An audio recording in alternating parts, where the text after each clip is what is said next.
Okay. It's good.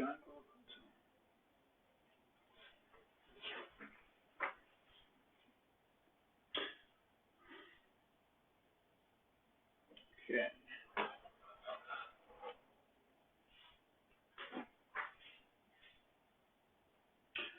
So,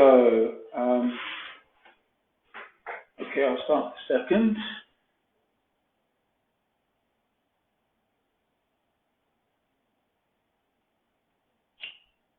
Give it a minute or so, just in case someone comes in.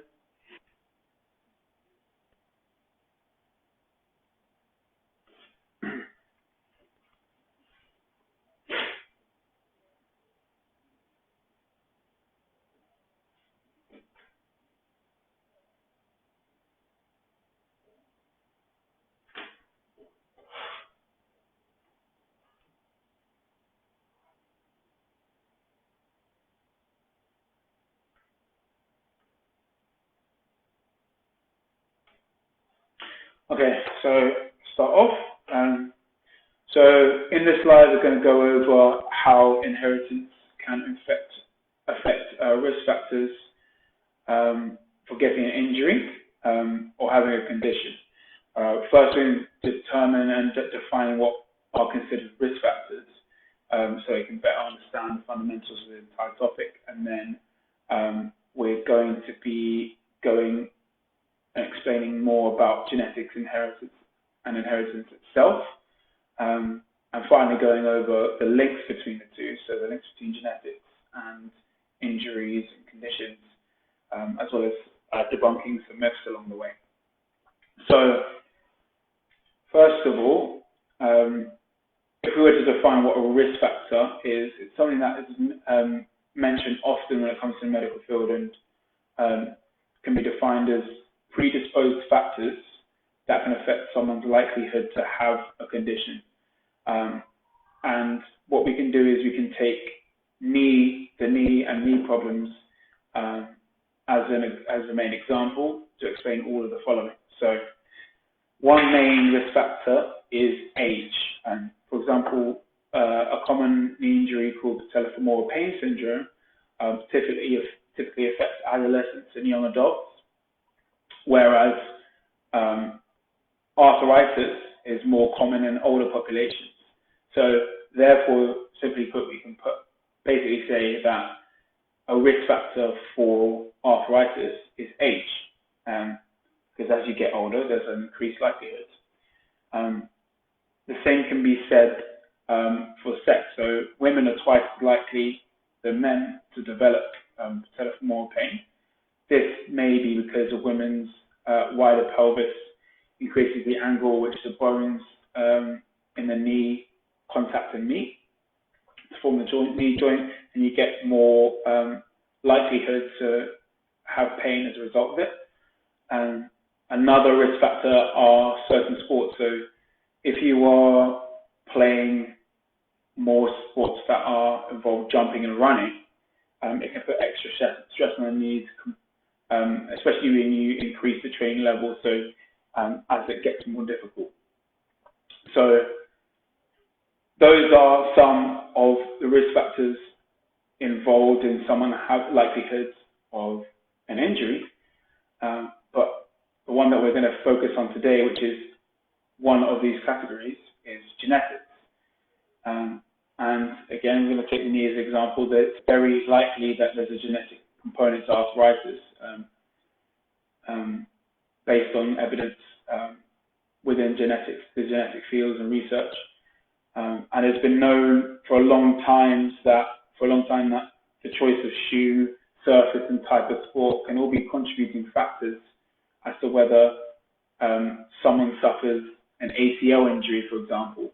But now we know that when it comes to some injuries, genetics can actually play a decisive role. But I'll explain more about this later. But genetics usually has more of an important role for longer-term conditions. Now let's go over what I mean by genetics. Okay, so a genetic condition occurs when you inherit an altered or changed gene from your parents that increases your risk of developing that specific condition. However, not all genetic conditions are passed down from your parents, so some can occur purely based off mutation, so random gene changes before you were born. A genetic predisposition, which is similar to what like the risk, right? So it's someone's susceptibility to a change in genes is an increased likelihood of developing a particular disease based on someone's genetic makeup. So a predisposition results from specific genetic variations that are often inherited from a parent. Now I mentioned all of this, it's important to know that these genetic changes contribute to the development of a disease, but do not directly cause it. For some people, with a predisposing genetic variation, will never get the disease that the gene causes the disease to happen, even within the same family. So you may have generations and generations, but you yourself may not have the disease, even though you have the gene for it. If that makes sense. So it may contribute, but it does not have to cause it. So now that we understand a little bit more about genetics, we can go over what genetic predispositions happen and in what conditions, and what injuries. So one of the best conditions to analyze genetic predisposition is arthritis, because it has multiple factors to it. So the most common type of arthritis is called osteoarthritis, which causes inflammation and damage to joints when the cartilage that covers the ends of the bone starts to degenerate, and that's what the condition is, degeneration of the cartilage. There are some hereditary forms of OA, so osteoarthritis, I'm just going to condense it to OA, that are caused by mutations in the gene for collagen. This specific type can first appear at a younger age, quickly causing severe damage, but this particular type that is from heritage is not very common. Around 40 to 50 to 65% of OA has a genetic component, but has the strongest link to hand and hip cases. So you're less likely to see it with the knee. It's also important for you to understand that there isn't a single gene that causes a lot of these conditions, but specifically OA, there's multiple genes involved. And a researcher went on to explain and comment on this, that when he looked at the genetic involvement in the OA, he said the influence of other factors such as obesity, joint injuries, aging, and joint anatomy are much more substantial than the genetic makeup of someone. So we talked about knees this whole time, but there's also, with OA, it doesn't just have to affect knees. So I mentioned it can be in hand and hips as well, but there's a type that affects the spine as well, which is called spondylitis. The full name is ankylosing spondylitis, which causes basically inflammation to the vertebrae of the spine and the joints. And it occurs approximately in 90% of patients that carry a specific gene for this. So if you looked at the percentages of which genes are affected, you can get to 40% for OA, but for this specific, for the back, it's 90%. And this was done by a lab test, but the doctor warned that a positive test by itself is not diagnostic. And not everyone with that gene gets ankylosing spondylitis, and some people without the gene can develop it. So it works both ways. Even though it's a high percentage, you can get some people that can not have it, and also those that develop it without the gene. With this spondylitis specifically, a family history also plays a role in someone's susceptibility. People with a family member that have it are more likely to have developed the disease compared to those with not. Moving on from this back issue, we're going to talk more about something that's more common, which is just chronic non-specific back pain. And often people think, oh, you know, my uncle or my granddad has back pain, so, you know, it might be passed down to me. But there were some genetic studies done. So researchers more recently in 2018 did a study on over 150,000 adults and looking at, you know, whether there's a genetic variant that is involved. And they found one that was involved in embryonic development, so when you're in your mum's womb, was linked to chronic back pain, as well as another that was involved with spinal cord development. But both of the mutations in the gene that affected development were only found to be slightly significant in their correlation. So they went on to find out in that same study, those people had a lot of issues with lifestyle factors, such as smoking, obesity, and low levels of physical activity. So they concluded that they related poor general health to the occurrence of back pain compared to genetics. So that being said, there are some conditions that do have a genetic involvement, the spondylitis and the OA, but chronic back pain, unlikely that it's going to be a genetic involvement.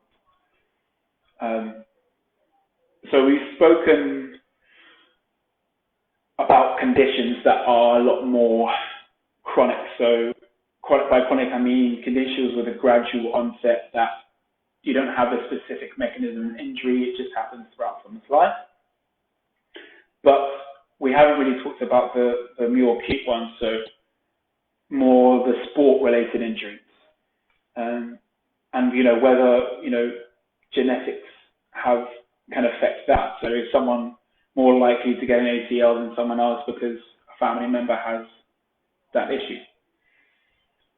So a study was done on football players, and the study aimed to identify genotypes. So basically, genotypes refer to someone's genetic makeup that were associated with ankle and knee injuries in football players, and how this also affected the number of matches that they played in the season. They found 4 gene mutations were linked to injury, as well as a decreased play time, one of which was a gene that influences both the growth and the maintenance of bones, muscles, tendons, basically most of the tissues throughout the body, musculoskeletal, so involved with the bones, tendons, ligaments, that sort of thing. And this aligns with previous findings that mutation in the same gene was associated with ACL rupture and Achilles tendinopathy. So Achilles tendinopathy is inflammation of the Achilles tendon. Though when they found this, the process is that within these individuals, that there was a reduced levels of a protein that maintains tissues. So there was a disruption in the formation and the build of ligaments and tendons. So to summarize, what they found in that study was there were specific genes that blocked your body from making proteins that were better at maintaining tissues involved in that sport. So there is a genetic element that can increase the risk of in someone's injury, and that is confirmed by, not confirmed by the studies, but there is evidence to suggest with the study. So with all of this being said, you know, you might be thinking, okay, so but what does this mean for my injury or my condition? So to summarize, if you're thinking that a genetic condition is the main problem, is sort of the thing that's stopping you, this is what I'm going to mention, okay? First of all, not all conditions, and often conditions that people think they have, are explained by family history. If you have a genetic predisposition, it may mean that you are more likely to acquire certain conditions, but not all of them. As I mentioned, for example, the back pain findings were rarely genetically affected, whereas arthritis was more genetically affected. So I would think about going to your local physio, to us, GP, and if that condition that they mentioned, that they diagnose you, is one of the ones that I mentioned or has a lot of hereditary issues, then it may be the case that you have that, but a lot of the times the condition you have doesn't have hereditary effect at all. That's the first point I'm going to make. Second of all, what you should, you know, with genetics, that's something that you can't change, right? So you're born with it. Your age is something you can't control. Your sex is something you cannot control. So what we say is, when it comes to conditions and injuries, you need to forget about that and control the controllables. So these risk factors that I mentioned, genetics especially, cannot be changed, but usually the catalyst for a symptom or a catalyst for an injury is a result of lifestyle factors. Smoking can increase the likelihood of osteoarthritis alongside obesity and low levels of physical activity. Those who improve their daily activity in osteoarthritis are seen to have to even completely halt the effects in which arthritis is happening in some cases, whereas in most cases, you know, at least the degeneration is slowed with physical activity and physiotherapy. So you should definitely not think that because your parents have it, it's the be all and end all. There are things that you can do in your life to affect the cause, and there's a lot less likely chance of you getting a condition or an injury if you live a good, healthy lifestyle. So, thirdly, the last point I'm going to make is, and what I've mentioned previously quite often throughout this live, is that a risk factor such as genetics does not equal cause. The most important thing to consider is that if your grandfather has a condition, it is not the defining cause of the condition. It may lead to increased risk, but as I mentioned, the lifestyle is more important. It's playing a greater role, and this is evidence-based, playing a greater role in the acquisition of an injury than your genetics. Okay, so hopefully that's cleared up a lot about some conditions that are genetic-based, as well as what you should be focused on as someone if you are predisposed to having a condition, and sometimes, a lot of the time, you're not.